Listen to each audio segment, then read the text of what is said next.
Hello everyone, आज हम इस वीडियो में डिस्कस करने वाले हैं 28 अक्टूबर के करंट अफेयर्स क्विज। चैनल पे आप लोग नए हैं तो चैनल को सब्सक्राइब कर लें, वीडियो अच्छी लगे तो वीडियो को लाइक कर दें। और वीकली करंट अफेयर्स की क्विज जो है ऑलरेडी चैनल पे अपलोड हो गए हैं 4 वीक के अक्टूबर के। और डेली क्विज जो चल रहे हैं उसका भी डिस्क्रिप्शन बॉक्स में आपको लिंक मिल जाएगा, वहाँ से आप लोग देख सकते हैं।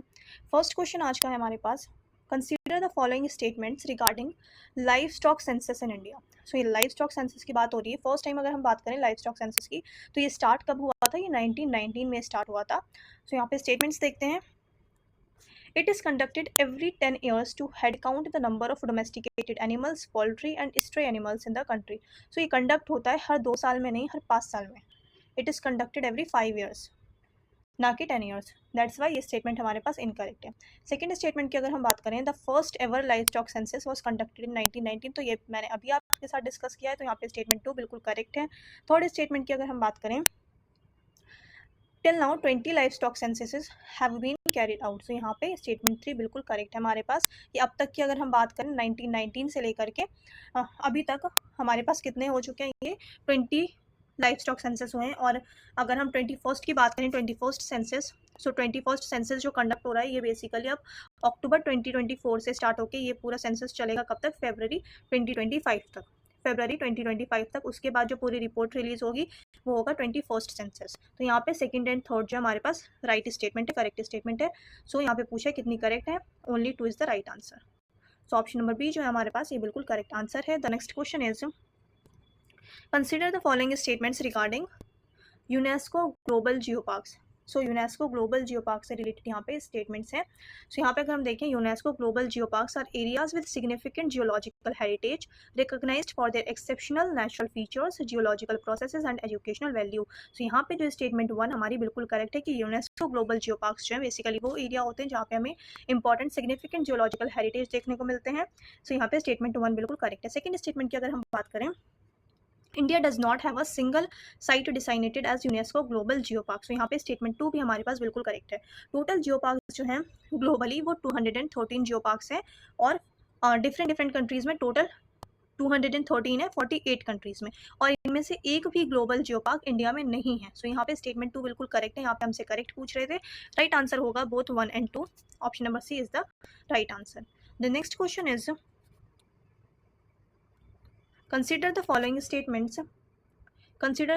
statements about the target Olympic podium scheme और TOPS scheme in India. So TOPS scheme की अगर हम बात करें, टारगेट ओलंपिक पोडियम स्कीम, ये फुल फॉर्म होती है इसकी।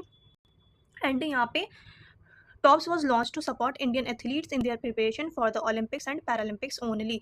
सो यहाँ पे जो अगर हम टॉप्स की बात करते हैं तो इसको इनिशिएटिव ये स्टार्ट किया था ministry of youth affairs and sports ने। और ये बेसिकली टॉप्स स्कीम स्टार्ट किसने किया था? Ministry of youth affairs and sports ने। एंड ये बेसिकली लॉन्च कब हुआ है? ये लॉन्च हुआ है 2014 में। 2014 में लॉन्च हुआ है। और अगर हम इसकी बात करते हैं कि ये सपोर्ट किस चीज़ को करता है, ये बेसिकली एथलीट्स की प्रिपरेशन कराता है ओलंपिक्स के लिए, पैरालंपिक्स के लिए and Asian and Commonwealth games के लिए। सो यहाँ पे क्या लिखा है कि ये प्रिपरेशन करवाता है सिर्फ और सिर्फ ओलंपिक्स के लिए एंड पैरालंपिक्स के लिए। तो यहाँ पे स्टेटमेंट 1 इनकरेक्ट है, बिकॉज ये एशियन गेम्स के लिए भी, कॉमनवेल्थ गेम्स के लिए भी ये सारी प्रिपरेशन कराता है।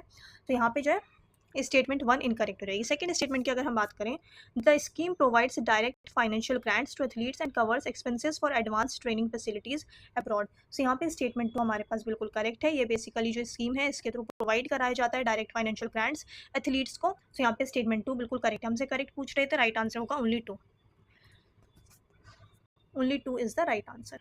The next question is, consider the following statements regarding tardigrades. So tardigrades क्या होता है? टार्डिग्रेड्स की अगर हम बात करें तो टार्डिग्रेड्स को बेसिकली वाटर बियर्स भी कहा जाता है, और इसे मॉस पिगलेट्स भी कहा जाता है। ये बेसिकली फाइलम होता है, phylum of 8 legged segmented micro animal है। ये एक माइक्रो एनिमल है।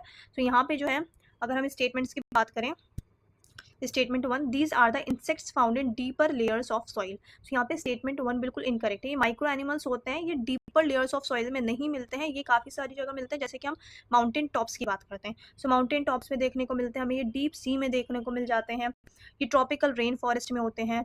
सो ट्रॉपिकल रेन फॉरेस्ट हो गया, और अंटार्कटिका में भी हमें देखने को मिलते हैं ये टार्डिग्रेड्स। सो यहाँ पे दैट्स वाई स्टेटमेंट 1 जो है ये हमारे पास इनकरेक्ट हो गया। यहाँ पे लिखा है डीपर लेयर्स ऑफ सॉइल्स में देखने को मिलते हैं, तो ये डीपर लेयर्स ऑफ सॉइल में देखने को नहीं मिलता। ये हमारे पास बेसिकली माउंटेन टॉप्स पे, डीप सी में, अंटार्कटिका में भी देखने को मिलता है, ट्रॉपिकल रेन फॉरेस्ट में भी देखने को मिलता है। दैट्स वाई स्टेटमेंट 1 यहाँ पे हमारे पास इनकरेक्ट होगी।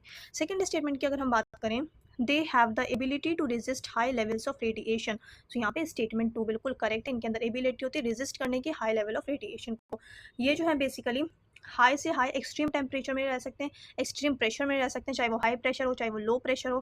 तो यहाँ पे जो है अगर हम बात करें कितनी स्टेटमेंट करेक्ट है, ये यहाँ पे होगा right answer only 2। Option number B is the right answer, only 2। The next question is consider the following places. तो यहाँ पे टाइगर रिजर्व्स एंड स्टेट्स हैं। So tiger reserve and states यहाँ पे मेंशन किया गया और यहाँ पे पूछ रहे हैं करेक्ट पेयर कौन सा है हमारे पास। सो यहाँ पे अगर हम सिमिलीपाल टाइगर रिजर्व की अगर हम बात करते हैं तो सिमिलीपाल टाइगर रिजर्व का है उड़ीसा में। सो यहाँ पे पेयर 1 बिल्कुल करेक्ट है, सिमिलीपाल उड़ीसा में है।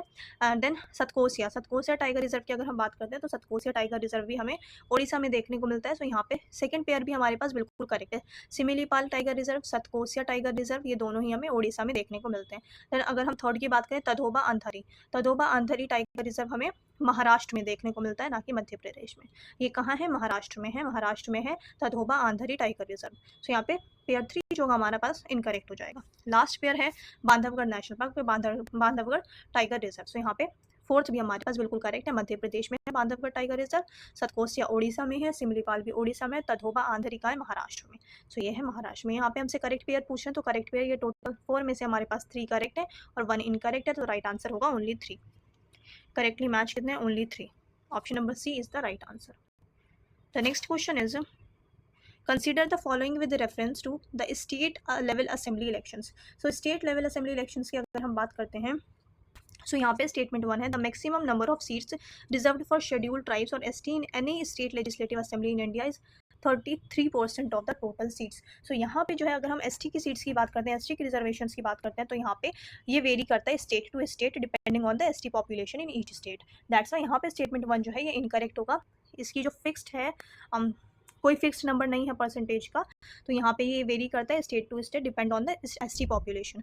सो यहाँ पे स्टेटमेंट 1 हमारे पास इनकरेक्ट है। सेकंड स्टेटमेंट की अगर हम बात करें, the minimum age required to contest in a state assembly election India is 35 years. तो ये इनकरेक्ट है, 35 नहीं होता है, 25 ईयर्स होता है, चाहे हम स्टेट लेजिस्लेटिव असेंबली की बात करें चाहे हम लोकसभा असेंबली की बात करें। सो लोकसभा इलेक्शन की बात करें या फिर स्टेट लेजिस्लेटिव असेंबली का मेंबर बनने के लिए 25 ईयर्स ऑफ एज चाहिए होती है। और अगर हम राज्यसभा की बात करते हैं, राज्यसभा की या फिर स्टेट लेजिस्लेटिव काउंसिल की, स्टेट लेजिस्लेटिव काउंसिल के लिए और राज्यसभा के लिए हमें 35 ईयर्स ऑफ एज चाहिए होती है। और अगर गवर्नर की एज भी जो होती है मिनिमम, वो कितनी होती है, 35 ईयर्स। ठीक है, तो यहाँ पे स्टेटमेंट 2 भी हमारे पास इनकरेक्ट होगा कि स्टेट लेजिस्लेटिव असेंबली के लिए 35 ईयर्स की नहीं, 25 ईयर्स की अगर आप हैं तो आप स्टेट इलेक्शन कंटेस्ट कर सकते हैं।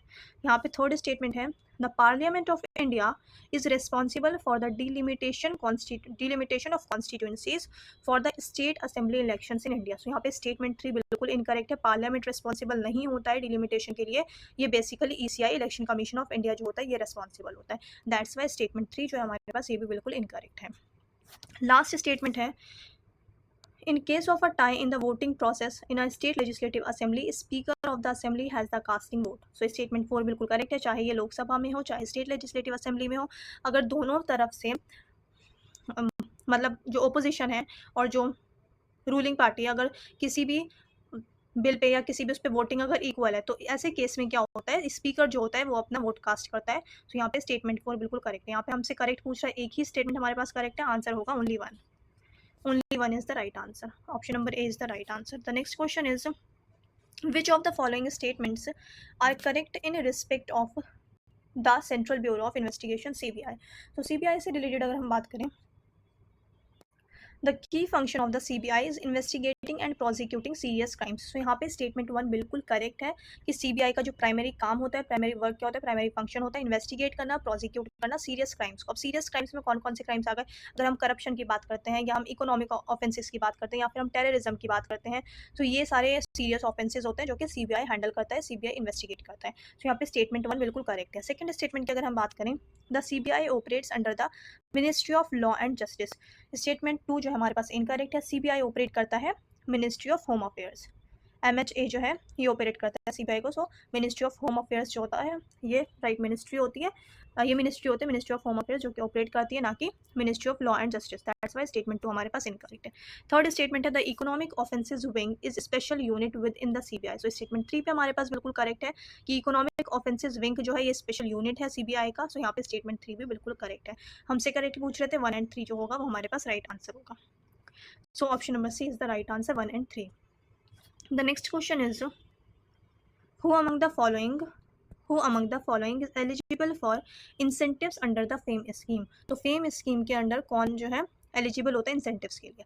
तो यहाँ पे जो है राइट आंसर क्या होगा हमारे पास, state transport undertakings, municipal corporations and public entities. So यहाँ पे ऑप्शन नंबर बी जो है यहाँ पे बिल्कुल राइट आंसर है। अच्छा, अगर हम फेम की बात करते हैं, ये लॉन्च कब हुआ था, ये लॉन्च हुआ था 2015 में। और बेसिकली किस लिए है फेम, 2015 में लॉन्च हुआ था ये प्रोमोट करने के लिए adoption of electric and hybrid vehicles in India, कि इलेक्ट्रिक व्हीकल ज़्यादा से ज़्यादा लें, तो इस चीज़ को प्रमोट करने के लिए फेम स्कीम जो है ये इनिशिएटिव लॉन्च किया गया था 2015 में। ठीक है, तो इसीलिए इसका आंसर क्या है, state transport undertakings, municipal corporation, public entities. यहाँ पे ऑप्शन नंबर बी जो होगा ये बिल्कुल करेक्ट है हमारे पास। और इस स्कीम का एम क्या है, रिड्यूस करना, जैसे फॉसिल फ्यूल्स के ऊपर जो डिपेंडेंट है सारे व्हीकल्स, तो इस चीज़ को कम करना, इसीलिए इलेक्ट्रिक व्हीकल को ज़्यादा से ज़्यादा लोग लें, इस चीज़ पे फोकस करना था। फेम का स्कीम लॉन्च हुआ था 2015 में। Next question is consider the following with reference to direct taxes in India. तो डायरेक्ट टैक्सेस जो यहाँ पे पूछ रहे हैं कि इनमें से कौन कौन सी डायरेक्ट टैक्सेस हैं और कौन कौन सी डायरेक्ट टैक्सेस नहीं है। तो यहाँ पे अगर हम डायरेक्ट टैक्सेस की बात करते हैं, तो डायरेक्ट टैक्सेस सेंट्रल और स्टेट गवर्नमेंट दोनों ही कलेक्ट करते हैं, सेंटर एंड स्टेट गवर्नमेंट दोनों ही कलेक्ट करते हैं डायरेक्ट टैक्सेस। और अगर हम इनमें से बात करते हैं डायरेक्ट टैक्सेस की, सो डायरेक्ट टैक्सेस होता है वेल्थ टैक्स हो गया, सिक्योरिटीज ट्रांजैक्शन टैक्स हो गया, मिनिमम ऑल्टरनेट टैक्स हो गया, तो ये जो है डायरेक्ट टैक्सेस होते हैं। और इनडायरेक्ट टैक्स जो है वो वैल्यू एडेड टैक्स हो गया and central excise tax and value added tax जो ये इनडायरेक्ट टैक्स है। और यहाँ पे पूछने कि हमसे डायरेक्ट टैक्स कौन से है, तो 2, 3 एंड 4 जो होगा ये हमारे पास डायरेक्ट टैक्स होगा, wealth tax, securities transaction tax, minimum alternate tax. So यहाँ पे हमसे पूछने की करेक्ट कितने हैं, तो 3 हमारे पास बिल्कुल करेक्ट है। So only 3 is the right answer, only 3 जो होगा यहाँ पे राइट आंसर होगा, option number A is the right answer. The next question is consider the following statements. So यहाँ पे फर्स्ट स्टेटमेंट है हमारे पास, the objective of the PME drive scheme is to develop new petrol engines. So यहाँ पे हमारे पास statement 1 बिल्कुल incorrect है। ये basically PME drive scheme initiative जो है इसका एम क्या है, इसका एम है प्रमोट करना adoption of electric vehicles in India. और अगर हम पर्टिकुलरली देखें फोकस किस चीज़ के ऊपर है, इलेक्ट्रिक बसेस पर। तो यहाँ पे स्टेटमेंट 1 बिल्कुल इनकरेक्ट है हमारे पास, because PME drive scheme is an initiative aimed at promoting the adoption of electric vehicles in India with a particular focus on electric buses. Then second statement की बात करें, the prime focus of the PME drive scheme will be on electric buses. ये मैंने अभी discuss किया आपके साथ। So statement 2 जो है ये बिल्कुल करेक्ट है हमारे पास, स्टेटमेंट 1 इनकरेक्ट है। हमसे करेक्ट पूछ रहे थे, करेक्ट होगा only 2, only 2 is the right answer. Option number B जो होगा हमारे पास यहाँ पे राइट आंसर होगा। अच्छा, ये स्कीम जो है ये इंप्लीमेंट कौन सी मिनिस्ट्री कर रही है ये बताना चाहिए आपको, तो ministry of heavy industries and public enterprises, ministry of heavy industries and public enterprises जो है इस स्कीम को इंप्लीमेंट कर रही है। सो यहाँ पे स्टेटमेंट 2 जो थी वो हमारे पास राइट आंसर था, only 2 is the right answer. तो आई होप आप लोगों को क्वेश्चन अच्छे लगे होंगे। चैनल पे आप लोग नए हैं तो चैनल को सब्सक्राइब कर दें, वीडियो अच्छी लगे तो वीडियो को लाइक कर दें। मिलते हैं नेक्स्ट वीडियो में।